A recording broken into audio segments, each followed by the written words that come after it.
आम्ही आज असा विठ्ठलदासवाडा मोर्चे दर्यादेगेचेर आणि दर्यादेगेर हांगर जर आम्ही एक नजर मारली जर व्हड्या प्रमाणात आता पर्यटक येतात पण पर्यटकांक जे मूलभूत गरजा असतात ते गरजो पुरवपा खातीर सरकार अपयशी ठरला हे दिसून येता।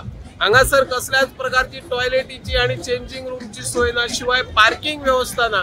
पार्किंग व्यवस्था जर पळयली जाल्यार नो पार्किंग झोन आहा, थंय व्हडा प्रमाणात गाडयो लायल्ले आसा। टू व्हीलर आता आम्ही पळयले जाल्यार वाटेरूय खंयच्या खंय लायल्ले आसा। शिवाय हांगासर जे किनारी भागाचे सेका आहात थंयच्यात कुशीक टू व्हीलरी पार्क केल्ले आसा। सरकार दर वर्सा सांगता की पर्यटन हंगाम येवच्या पयलीं आमी हे सगळे सोयी सुविधा पुरवतले, पण सरकार पर्यटन हंगाम सुरू जालो तरी हे सुविधा कित्याक पुरयना असो प्रश्न सध्या निर्माण जाल्लो आसा। ते वाड्या हांगासर सरकारान पर्यटन खात्या अंतर्गत एक बहुउद्देशीय पार्किंग प्रकल्प उभारच्याची घोषणा केली आणि ताचे कामूय सुरू झाले, पण जे आवश्यक असलेले ते परवाने घेऊन असल्या कारणान थळाव्या नागरिकांनी काही सामाजिक कार्यकर्त्यांनी न्यायालयान वचून त्यांना आव्हान दिलं आणि जसे ती परिस्थिती दवरलेली आसा।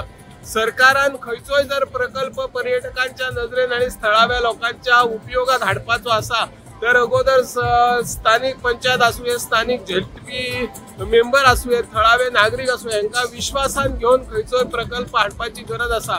हांगासर जर आमी पळयता जाल्यार व्हडा प्रमाणात म्युझिक वाजयतात, हो सायलंट झोन आसा। ह्या सायलंट झोनाक कोणी परमिशनां दिली हाचेर सरकारान लक्ष दिवचो आणि जे कोण इलिगली बिझनेस करतात तांचेर कठोर कारवाई करची अशी या माध्यमांतल्यान आमी मागणी करता। हांव निवृत्ती शिरोडकर।